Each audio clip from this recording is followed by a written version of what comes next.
Good afternoon. A collision in Mississauga has left one person dead. The single vehicle crash happened early this morning and closed Cawthra Road near Dundas. CTV's Raheem Ladani is on the scene this hour and joins us live with the latest. Raheem. Natalie and Nathan, good afternoon. I can tell you that the car involved in the crash is still on the road along the underpass behind us. Let's begin by detailing the crash, and then we'll get into the traffic disruptions that this has caused. Throughout the morning, we've been watching members of the Major Collisions Bureau and forensics investigate what led to this single vehicle crash that has ultimately left one person dead. Police were first called to Cawthra Road south of Dundas Street in Mississauga around 4:30 in the morning. Police say the victim is a male and he was taken to hospital in life-threatening condition but later died of his injuries. Police have not given any indication as to what led to this crash, but several people have been stopping to take a look at the scene and say they often see people speeding down this stretch of roadway. Take a listen. This is like a race course here. They tried to remedy the situation by putting the lights up further for the concrete factory, but that doesn't help. No, but at nighttime around this area, that's when you get it, not during the day. You know, there's a lot of fast driving to Mississauga at night. Peel Police have closed Cawthra in both directions between Needham Lane and to the beginning of the ramp onto Dundas. There's still no timeline in terms of when this roadway is going to be opened, but police say it is going to be some time. Reporting live, I'm Raheem Ladani. I'll send it back to you both in studio. Okay, thank you, Raheem. Now to the east end of the city and O'Connor Drive, where an automated speed camera has doled out the most tickets in Toronto. And the reason we are there today is the CAA has a new study that shows speed cameras are actually changing driver habits, even though you wouldn't know it when you look at the numbers for O'Connor near Lankin Boulevard. CTV's Beth McDonnell has more details on the CAA survey and joins us now live. Beth.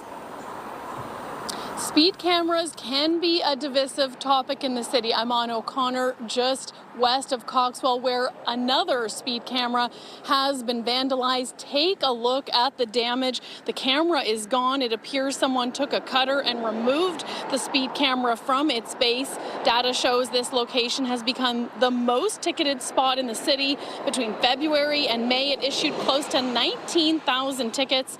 And this information comes as there are two new developments with speed cameras in the city. One, Toronto City Council is looking at giving more leniency to first-time offenders. Sometimes drivers are issued multiple tickets before they've been notified about their first offense. And two, as you both mentioned, CAA did a survey that found speed cameras are changing driver behavior. The fact that more drivers are, yes, they're slowing down when they approach these cameras, but the fact that they're keeping their speeds down and not speeding back up again once they pass them, that is really good. That number is up from 44% in a 2023 survey. So we are seeing that while automated speed enforcement is not solving speeding and road safety overnight, over time it is starting to nudge drivers in that right direction and starting to change behavior and hopefully getting drivers to follow the posted speed limits. Let's make sure the sign's big enough that you can't miss it. And then if we can notify them faster, then they wouldn't have to get 2 or 3 tickets back to back. I think it's a fine place there, but you should slow down. But 40 is a bit too slow. It should be about 60 or 60 at least. Overall, they're a good tool to have people adjust their driving speed, and it makes for a safer environment for everybody who is participating in traffic. I think that it's not always the right location potentially where they are, and sometimes I find that they're a little bit sneaky about where they put them.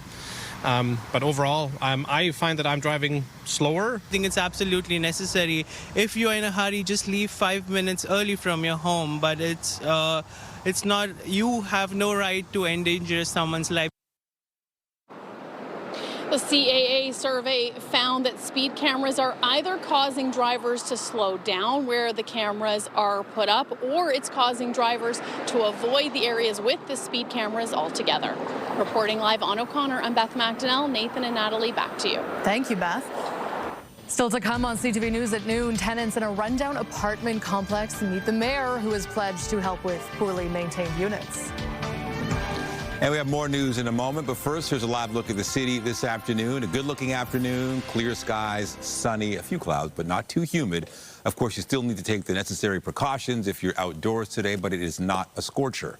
Lindsay Morrison is here with a look at how things are right now. Hey, Lindsay. Hey, Nathan. Today might not be a scorcher, but tomorrow will be. So there's your tease. Time to get ready for that after a pair of very comfortable days to start off the week. It is feeling like a more typical late July day here in the city of Toronto. It feels like 27 right now. The core temperature is 23 degrees. Still dealing with a southeast wind that's giving us a nice little breeze off Lake Ontario. And this run of sun, it continues too. It's another sunny afternoon. Will be another sunny evening. Tomorrow, we're going to introduce the chance of showers and the risk of thunderstorms once again. And again, it's also going to be quite hot and humid that day. So enjoy this. 28 degrees will feel like 31 at the height of the day. But again, hot, humid weather is on the way. And coming up, we'll talk about that potential for active weather to finish off the week. That's all ahead. For now, Natalie, over to you. Thank you, Lindsay. Now to a promise by the mayor to help tenants living in apartment buildings that have fallen into disrepair. Olivia Chow vowing to go after landlords after touring an East York apartment complex yesterday. Jane Gittow has lived in this apartment at 500 Dawes Road for 8 years. It leaks. The wall leaks. You see, even now it's coming out. Oh, the water comes out? I have gone to the office for this one. Oh, that's not safe. It's right. Residents say the building has over 200 property standards violations since 2014, from rusted guardrails supporting outdoor balconies to rodent-infested units. And they say they're forced to live in filth. All my bags in plastic to prevent the pee and, the smell and the poo. And because I don't want to get sick. You go to Harsh, they don't do anything. The super, they don't do anything. Carolyn Goodman, who also goes by several other names, is the landlord on record. She did not respond to CTV News' request for an interview. As Mayor Olivia Chow toured the building, she said the landlord has been fined around $80,000. Now, Chow says the city will repair the building itself and bill the landlord. By September, we'll know legally we can come and do the remedial action. But we're absolutely ready to do the work and charge the landlord, whether through their property taxes or many other ways. Some residents feel hopeful with the mayor's commitment, claiming calls to their city councillor, Brad Bradford, hasn't produced results. So emailed his office in past. I haven't really received much in the way of the response to follow-up. Others are less confident, saying the city hasn't addressed the issues for years. It's a continual circle, and nothing gets done. It's ridiculous. We have to tiptoe through the hallways because of human feces. Now to Durham Region and the $1 million revolving door that has at least one regional councillor shaking his head. The expensive entrance is garnering some strong taxpayer reaction. And when CTV's Scott Lightfoot checked in, it wasn't even working. For Regional Councillor Chris Leahy, it was the caution tape that piqued his curiosity. We had just installed this brand spanking new door, and it wasn't working. A brand new revolving door at the main entrance of the Regional Municipality of Durham headquarters in Whitby. Why it wasn't working was one question he had for staff. The other was how much it cost. And then that's when the information came out that the cost was about $1 million. In a statement, the region said the building's existing sliding door system was reaching the end of its 20-year life expectancy. The doors were a constant source of energy loss during extreme temperatures and presented health and safety concerns in a high-traffic area. Leahy says the new entry is all part of a building-wide upgrade, but he wants to know how something as simple as a door could end up costing almost $1 million. It should not cost $1 million to put in a revolving door. He's not the only one questioning the cost of the door. That's a lot of money. That's a lot of money. Residents we spoke to also had concerns. You're kidding, right? Not kidding. It's made of gold. Officials with the region say $403,000 was taken from federal infrastructure funding. $249,000 was from an existing capital maintenance project. And there was also $249,000 in additional financing, putting the total budgeted amount for the new entrance at $901,000. If they're going to spend $1 million on this door, how much are they going to spend on the rest of the renovations in this particular building? Like, there's been extensive renovations over the last several years, so that's part of my investigation over the last several months. Leahy now wants the region to undertake a value-for-money audit of the entire upgrade project to ensure Durham taxpayers are getting their money's worth. Leahy says he hopes to get more information from the Finance Committee when it meets next in September. The door is actually behind some fencing and construction hoarding here. Workers tell us that's not actually about the door. They're doing some work outside of the building, and they're doing their best to protect this very expensive entrance. Scott Lightfoot, CTV News, Whitby. U.S. President Donald Trump says the U.S. has reached a trade deal with Japan. The deal will lower tariffs on most Japanese products. Just signed, and it was really helped a lot by our big, beautiful deal that we just did, the big, beautiful bill, as we call it. But I just signed the largest trade deal in history, I think maybe the largest deal in history, with Japan. The agreement has sent overseas markets climbing, with Japan's Nikkei index rising by almost 4%. As part of the agreement, Trump says Japan has agreed to invest $550 billion into the United States. Japan has also agreed to increase purchases of agricultural products from the U.S. And here's a closer look at the actual agreement. The United States will now impose 15% tariffs on most Japanese goods imported into the U.S., down from the 25% tariffs that were set to kick in on August 1st. Japanese auto imports were set to face even steeper tariffs, 27.5%. The deal does not include Japanese steel and aluminum, which will still be hit with a 50% levy. It's uncertain what the deal means for Canada's auto industry, which, along with Mexican-built vehicles, are still subject to a 25% tariff. A spokesperson for the American Automotive Policy Council that represents GM, Ford, and Stellantis says any deal that charges lower tariffs on Japanese imports than on North American-built vehicles is a bad deal for U.S. industry and U.S. auto workers.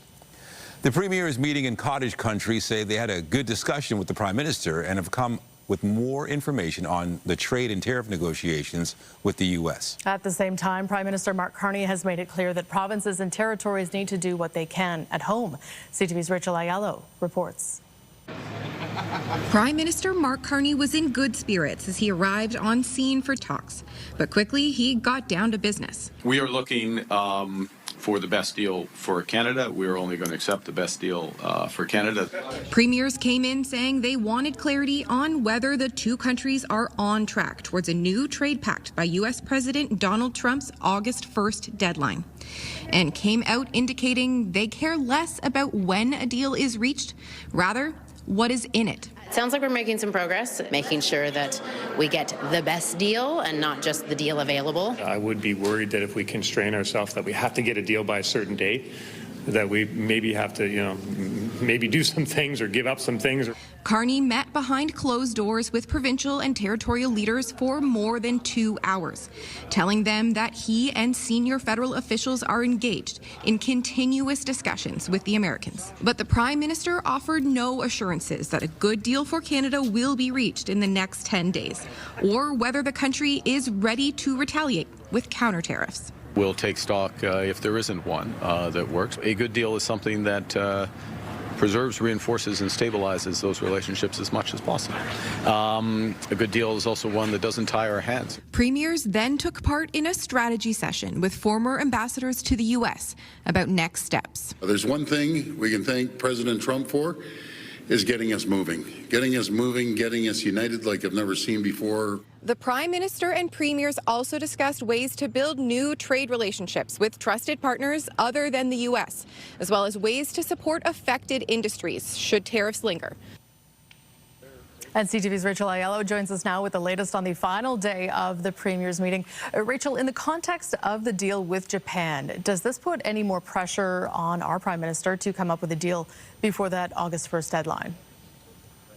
Yeah, good afternoon. So I do think is at least context, some more information for Canadian officials in terms of what they see that U.S. President Donald Trump is able to agree to. Whether or not it's going to really move the needle on the Prime Minister's feeling pressed to get a deal by August 1st remains to be seen. He came to the table yesterday talking about wanting to get the best deal for Canada. But Ontario Premier Doug Ford was asked about this Japanese development today. Take a listen to what he thought. I have no problem, but I don't trust President Trump as far as I can throw him. He constantly changes his mind. It's you just don't know who you're dealing with. He signed that deal with Japan at what was it, $550 billion they're investing. Last time I checked, Japan they buy about $79 billion of products off the U.S. We buy about $349 billion of products. So Japan and the rest of the countries around the world have quite a bit to catch up to what we purchase off the U.S. So clearly, there, Ford is making the case that Canada's economic situation and the relationship that we have with the United States is different than Japan. Of course, it's going to be information going in. They have a sense that, yes, Japan is still stuck with some level of tariff, which the Prime Minister has alluded to could be Canada's situation as well. So whether or not it moves the needle remains to be seen, but it's certainly a sense that the Prime Minister is aware that U.S. President Donald Trump is looking to make deals as quickly as possible. And what is your sense, Rachel, of how united the premiers are on some of these big issues? Yeah, well, the one big takeaway is they are all united against one common enemy. You heard Ford earlier say that is Donald Trump. So clearly they're coming out of this agreeing that they need to double down on what they need to do to break down internal trade barriers, get going on major projects. But I do think what's going to be interesting to watch coming out of this meeting is where things go from here. You know, they're all united saying that they trust the Prime Minister to continue these negotiations directly with the U.S. administration. But if the trade war wages on for much longer, does that appreciation, that patience thin? And then what happens when the Prime Minister starts making yes or no decisions on major projects? Is that where we're going to see some division arise between premiers? And Rachel, what can we expect today in terms of a possible outcome here? Yeah, so shortly we're going to be hearing them in a closing press conference. We're waiting to see if there's any more memorandums of understanding, joint communiques to try to get towards breaking down more interprovincial trade barriers. But then today's conversations also shifted to talking about two pretty big domestic issues. So public safety, specifically bail reform. They're pressing the Prime Minister to do more when the House comes back in the fall to legislate to change those rules. And then, of course, healthcare, trying to keep that pressing issue top of mind in the context of the conversation of the federal government trying to cut down its budget, get to a place where it is a bit more economically feasible, but making sure that health transfers to provinces aren't on the table as part of that effort. Okay, CTV's Rachel Ayala live for us from Huntsville. Thank you. Thank you.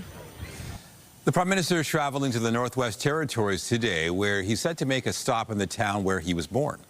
This is the house where Mark Carney spent his early childhood in Fort Smith, south of Yellowknife. The PM is scheduled to speak with residents about affordability challenges and the impact of wildfires. He'll also visit Inuvik in the territory's northwest corner. Tomorrow, Carney will visit or make that co-host the Inuit Crown Partnership Committee regarding Ottawa's major projects bill. In Ottawa today, there is a sentencing hearing for the two leaders of the so-called Freedom Convoy protest. That's the pandemic-era protest that took over downtown Ottawa in 2022. Tamara Leach and Chris Barber were found guilty earlier this year of mischief. The pair were key figures behind the convoy, protesting vaccine mandates and other pandemic measures. The Crown is seeking 7 years for Leach and 8 for Barber. Barber was also convicted of counseling others to disobey a court order which ordered protesters to stop honking truck horns. At Toronto City Hall today, council is debating whether dedicated transit lanes should be added to two major routes. They're looking at stretches of Bathurst and Dufferin. CTV's Sean Leithong is live at City Hall this hour with the latest. Sean. Well, Natalie and Nathan, the debate continues on those priority bus lanes that would be in by 2026, and they would be on Bathurst and Dufferin just below Bloor. You may recall earlier in the year, the initial plan had been for the priority bus lanes to go all the way up to Eglinton Avenue West, but that has since been changed, and now they're discussing just the idea of it being from Bloor and south. They would have priority bus lanes along the curb lanes of these streets. Now, there had been some pushback on that from some people in the annex who had said they could close businesses and cause traffic to create chaos when it comes to certain deliveries coming in and things like that. Now, much of the talk about this now has been about how efficient it will make transit and how efficient it will make traffic going through this area. Mayor Olivia Chow spoke about this a little while ago, saying that it would create the bus lanes. The TTC would be able to move a lot faster because these areas are notoriously slow for bus traffic. Chow spoke a little bit earlier, and so did Councillor John Burnside. Here's what they had to say. Dedicated bus lanes means faster, better, and more reliable services.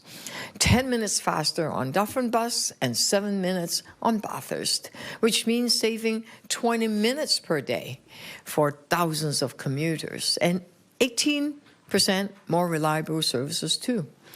With faster and better transit, 21,000 more riders will join per day, which means less drivers, less congestion, and more revenue for TTC to get even more buses on the road. They work well in Scarborough, where you don't have a lot of lanes to turn or streets that you're going to turn onto. But in the downtown, where every 100 meters there's another side street, very, very difficult to have a priority bus lane without people getting into the bus lane and making what is a legal turn. Then you also have the enforcement issue as well. And we know that police don't do a lot of traffic enforcement. So simply painting lines on the road and thinking everything is going to be better, I think that's problematic. Now, council is expected to vote on this at some point this afternoon, whether it be before or after the lunch break, depends on how many speakers they do have. And this council meeting is expected to go at least 2, possibly 3 days, with a number of other items on the agenda. Reporting live, I'm Sean Leathong. Nathan and Natalie, I'll send it back to you. All right, thank you, Sean. A vigil was held in New York Hamlet last night for the Montreal girl found dead last weekend, allegedly killed by her father. And I know that many here, even though we did not know Melina, we are crushed in spirit. A child lost her life in our town, and I cannot fathom not giving her an eternal resting place. And if this is where her body was found, this is where she'll be remembered forever. Several hundred residents attended an outdoor vigil for Melina Fertolen. Holding candles, they prayed for her and her family, many touched by the loss of a 9-year-old child in their community. And CTV's Scott Hirsch joins us with more on this. Scott, what do we know more about this 9-year-old child? Good afternoon, Nathan. Her death is obviously striking a nerve in the community. Of course, no one in that community in upstate New York knew her or her father. They're from the Montreal area, but learning of the death of a 9-year-old brought hundreds of people out to that vigil last night. It is incredibly heartbreaking as we learn more details about the death of 9-year-old Melina Fertolen. Preliminary results from the coroner are the newest details from authorities in the investigation.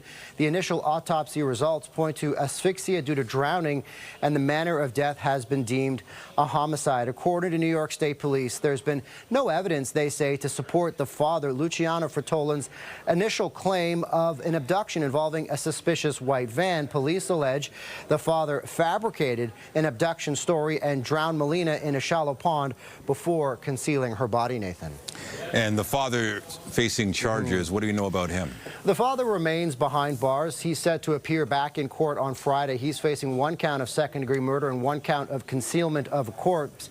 Meanwhile, police are appealing for more information. These images you're seeing right now on your screen, these are pictures taken from traffic cameras in the area of their 2024 gray Toyota Prius. And police are urging anyone who may have seen Luciano Fertolen or his daughter or potentially taken video on Saturday. They're trying to put together a timeline of events leading up to the death of the 9-year-old girl. So that is why they're putting out some of these photos, hoping people could come forward and help with the investigation. Now, according to police, Fertolen had no criminal record or history of domestic violence, but CTV News has been through some legal documents from the Montreal area that detail some financial troubles over the past few months, Nathan, including a credit card debts and a potential dispute with a business partner. All right, CTV's Scott Hirsch in the CTV National Newsroom. Thank you. Thanks, Nathan. Toronto police have released new suspect images in connection with arson investigations at 2 Scarborough businesses. These photos were captured inside BC restaurant near Kennedy and Lawrence on the morning of May 24th. Police say the suspects broke in and poured accelerant before igniting it. No one was inside at the time and no injuries were reported. Security footage from the scene shows the suspects making their way inside, followed by the flash of a fire starting. Police believe they fled in a silver SUV, possibly a Honda CR-V. They also believe the same suspects are responsible for an arson a day earlier at nearby Shah's Indian Cuisine restaurant. No injuries were reported there either, but the business was destroyed. Anybody with information is asked to come forward. Toronto police have released video of a suspect wanted in a sexual assault investigation. They are trying to identify the man seen in this security footage. Police say on June 10th, the victim was out with friends at a downtown bar near King and Portland. She was followed by the suspect into a washroom where she was sexually assaulted. Anyone who recognizes the person in this video is asked to contact police or Crime Stoppers. And a suspect has been arrested in connection with a dog attack near Chinatown. 38-year-old Christian Iraheta Sordo is facing 7 charges, including criminal negligence causing bodily harm. On July 3rd, police were called for an animal complaint near Huron and Baldwin Streets. They say the suspect was walking 3 dogs and 2 of them were off leash. He allegedly got into an argument with someone and the 2 dogs charged and attacked the victim. Peel Regional Police are on the hunt for suspects after a shooting in the area of Queen Street West and George Street North last night. The victim was taken to hospital with serious but non-life-threatening injuries. CTV's John Musselman reports. Witnesses say they heard at least 2 gunshots ring out around 5:30 in this busy area in downtown Brampton. The shooting appears to have happened near a law office at the bottom of a condo building on George Street, just north of Queen Street. This man works across the street and heard the shots. So I was in the office with my business partner, and when I heard a couple of shots being fired over here, we heard it, and we were first of all thinking like it was maybe a car back shower, you know. And when we came out, and we were seeing a couple of kids running around, and then there was a guy running outside. It was all crazy mess, and then we went inside, and we then called the cops and all, and then the cops started coming in as well. There was a trail of blood visible inside the lobby of the law office. Forensic officers were also brushing the doors for any fingerprints. Residents who live in the condos say there are many families with young children around when this happened. They call the gun violence unsettling. I know, it's very dangerous around here. I've been in Brampton 62 years. I used to work out of this building. Well, there was no building here before. It was a small little factory. Back then, Brampton was safe. Now no more. My friend called me from Toronto. She lives in Toronto. And she just wanted to make sure I was okay because I do come out walking, especially when it's like this. Yeah, I mean, in the morning, I was just walking around this place. And when I came back, when I heard about the shooting, that, you know, it's not a good news to hear about. Witnesses say at least 3 young people were seen running from the area. There are security cameras attached to the building, which investigators will be reviewing for any suspect information. Peel police say the victim sustained serious but non-life-threatening injuries in this shooting. John Musselman, CTV News. One of Canada's most successful tennis players is calling it a career. Vasek Pospisil will retire after the upcoming National Bank Open in Toronto. A lot of injuries, the body's breaking down at 35, you know, and that's one of the main factors, but also you just burn out eventually. I mean, you know, you put your body and mind through a lot, and you're traveling, you know, 11 months of the year away from friends and family, and doing that for 18 years professionally, eventually you get tired, and there's only so much you can ask of yourself. So it's just the right time overall to step away, I think. Pospisil says he feels incredibly grateful for the career he's had. The 35-year-old from Vernon, BC's won 6 doubles titles on the ATP Tour, including Wimbledon, and represented Canada twice at the Olympics. Pospisil also played for his country numerous times at the Davis Cup. He co-founded the Professional Tennis Players Association in 2019 with Novak Djokovic. Well, it's a great day for getting outside, maybe playing a little round of tennis yourself, and conditions look great into the evening as well, which is good news because there are a lot of events happening again in and around the city, including that big concert, Blackpink in town, and conditions look great for the show. Let's talk about tomorrow. It's going to be a hot one, 34 degrees. It's going to feel like 42. So yeah, this is easily looking like the hottest day of the week. A reminder that there are things you can do to beat the heat. Will be interesting to see if Environment Canada does in fact issue a heat warning. Looks like we will be quite warm overnight the next couple of nights. And the mugginess continues into the day on Friday. With it, a chance of showers and a risk of thunderstorms. We'll talk about that next here on CTV News at noon. We'll be right back.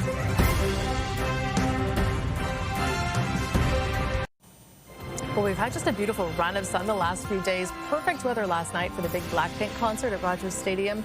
Open air, no complaints there from the crowd goers, I'm sure. Yeah, nice to hear. Apparently Blackpink commented on how nice the weather was, and the day was great. The evening was also great. Yeah, there's another concert tonight, and it looks like very similar conditions. I think they even called the weather in Toronto a treat. Ah, good. So I'm going to use that from now on. The weather is a treat again today. A little bit hotter than it was yesterday, but not hot, not oppressive humidity quite yet. That will change into tomorrow. But today feels like a pretty typical late July day, and we've got a lot of sun once again. Don't think anyone's complaining about that. Weather is brought to you by the Presler Law Firm Injury Lawyers. You don't pay unless they win.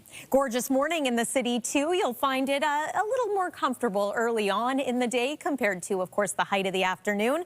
This is West Shore Beach in Pickering. Looks like that dog's having some fun in the water, maybe playing fetch with his owner. And today's a good day to maybe take the dog for a walk. Again, you will find a bit of an increase in humidity compared to the last couple of days when that humidity was extremely low. And it continues to build. Friday is still going to be a very muggy day. Here's where you can find all the heat and humidity right now, and that is still stateside. It's been quite the heat run for many of these states. At one point, I believe 100 million Americans were under some sort of heat warning or alert. And this is headed our way. We've got high pressure at play. That's allowing the sun to be shining, the clouds to be clear. We're at 24 degrees right now. It's going to feel like 31 at the height of the day. It feels like 28 right now. But a lot of that heat, humidity, it's headed our way, and we're really going to feel it into tomorrow. A couple of communities going to hit 30 today, looking at you in Niagara Falls, for example. Average temperature this time of year, as far as a daytime high is concerned, is 27. Yesterday, we made it to 24.2 in Toronto. It was a lovely couple of days. If you've been missing the heat, it's back. If you enjoyed the last couple of days, well, let's see what the long range brings. It's going to be a little more humid over the next 7 here. 20 is our forecast overnight low. So now, once again, we are starting to venture into uncomfortable for sleeping weather territory. And then tomorrow, yeah, this is a scorcher. 34 for the core temperature, easily going to feel into the 40s. A mainly sunny day. However, we are going to keep an eye on the sky the next couple of days for the chance of showers and the risk of thunderstorms. There's just a bit of a visual of some of the humidity returning. All is clear on the satellite and radar, but what I do want to show you here is the fact that high pressure will slowly move out, and we see potential for some active weather moving in. So I'll set this in motion just to give you a couple of windows of opportunity. There's tomorrow afternoon. Better chance of thunderstorms for your Thursday night. Looks like Friday morning could continue to be unsettled, and then we're going to clear out for Friday afternoon. Again, still feeling quite hot on Friday, 30 degrees, feeling like 40. The weekend brings us some cooler conditions, mix of sun and cloud both days, and temperatures closer to where we expect them to be. That's the weather for now. Natalie, over to you. Thank you, Lindsay. Coming up on CTV News at noon, talking taxes and the new stats that show just how high those average bills are. We will break down the numbers just ahead.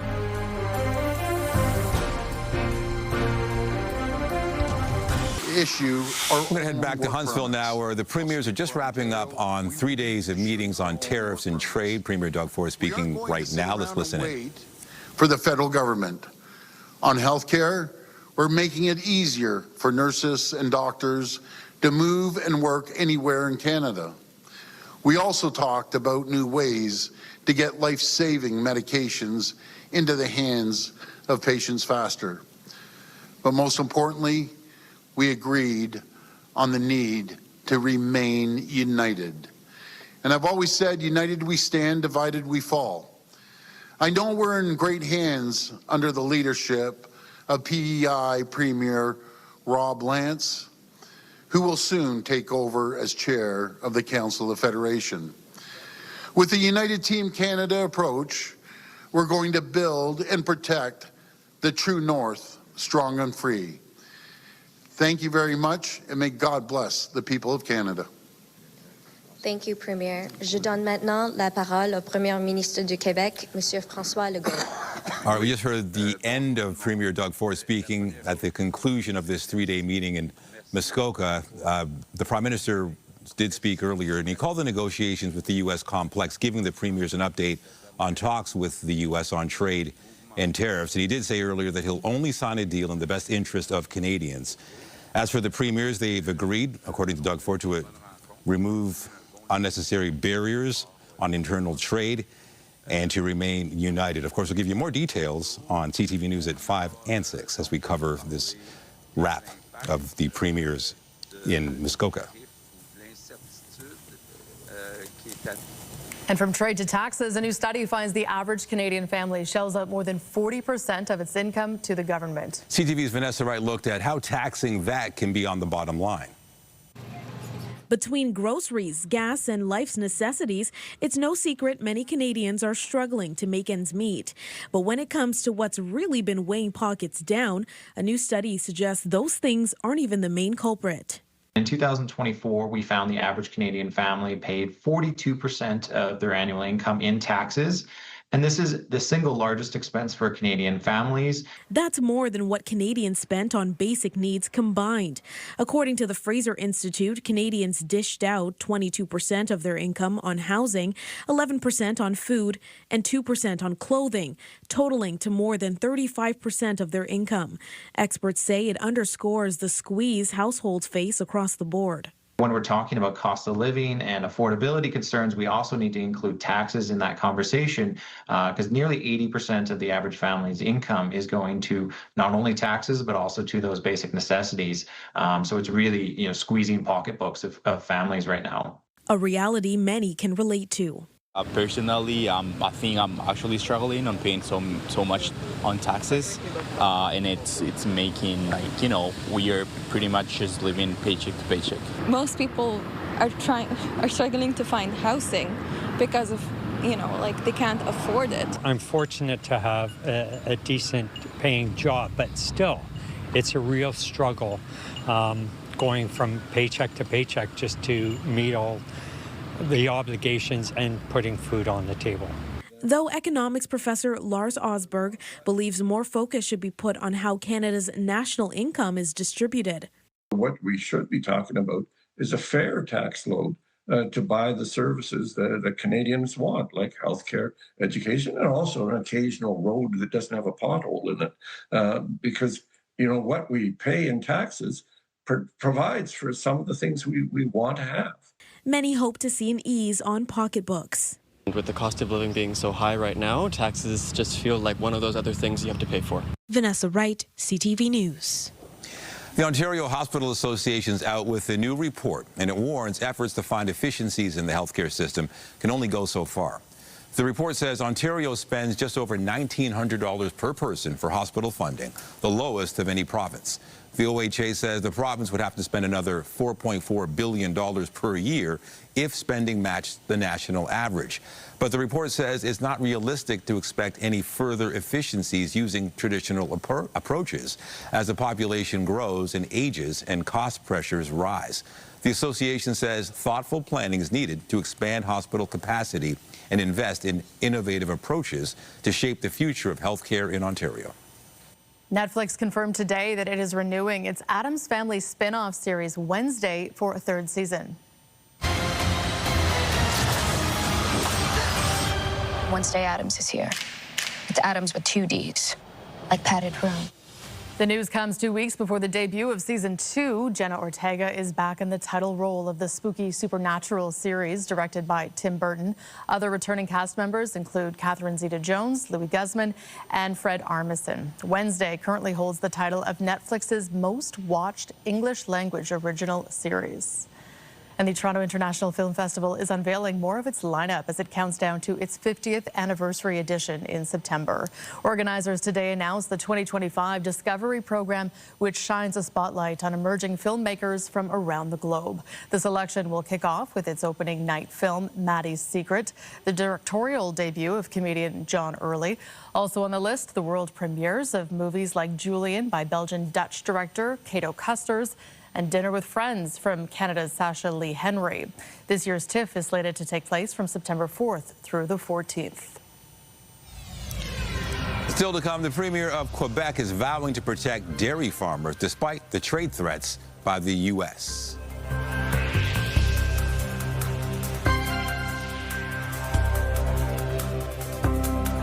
Get Toronto's top stories, breaking news alerts, and watch live. Download the CTV News app. News of a trade deal between the U.S. and Japan appears to be fueling optimism on the stock markets. The S&P 500 is trending just slightly above its all-time record high, which it secured at yesterday's close, while the Dow and NASDAQ are also ticking up. Economists at Annex Wealth Management say it is a sign of the times that markets are viewing the 15% U.S. tariff on Japanese imports as cause for relief, when last year those levels would have been shocking. The TSX is also rising today as the U.S.-Japan deal fuels hopes other agreements could be reached by President Trump's August 1st trade talks deadline. Quebec Premier François Legault says he is willing to make compromises when it comes to trade talks with the U.S., but not at the cost of supply management. It's a system seen as vitally important to Quebec and its more than 4,000 dairy farms. CTV's Olivia O'Malley has the details. This dairy farm in Hitchinbrook has been in Jason Erskine's family for 5 generations. There are 230 milk cows, and the business produces on average 16,400 liters every 2 days. If we don't have supply management, I guarantee you this business would not be in business today. Supply management is designed to protect dairy farms. Waterloo professor Bruce Muirhead says it's been in place for more than 60 years. Egg producers and dairy producers were simply churning out too much milk and too many eggs. So as a result of that, we get supply management, which is a quota-based system. There are limits to how much Canadian dairy farms can produce and how much from the United States can be imported to Canada. It amounts to roughly 3.5% of the domestic market. If American exports exceed this amount, they can be subject to high tariffs. For example, milk tariffs are at 241% and butter 298.5%. So you can't have huge volumes of eggs or dairy coming in simply because it destabilizes the system and basically contradicts its its fundamental premise. American President Donald Trump has gone after the system, saying it unfairly protects Canadian farmers. The Americans, of course, are never, ever satisfied. They want more, and they want more simply because they produce far, far, far too much milk. The Canadian dairy industry has fought for decades to preserve the system that experts say safeguards smaller family-run farms from being put out of business by larger American competitors. Even though I think all dairy farmers are concerned with the situation, it's beyond our control. Erskine plans to take care of what he can control, running his business and caring for the newest member of his farm he hopes to keep in the family for generations to come. Olivia O'Malley, CTV News, Hitchinbrook. Coming up, what it's like to have bald eagles as neighbors. Stay with us.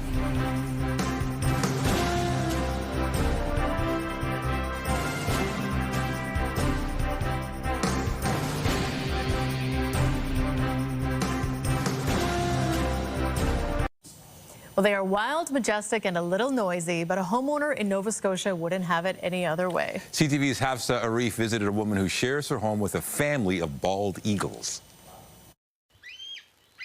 Every morning at 5, the calls start. Parents come with food, and they make one racket. It started 3 years ago when a pair of bald eagles built a nest above Linda Rick's garage. And since then, inside it, a family has grown year by year. In 2023, they raised 1, and last year 2, and this year, so fortunate, we had 3. So it's just a blessing. I'm just so thrilled. Linda has been here for all of it. Every flap, every drop of fish, and every loud morning wake up. I don't think they want to leave.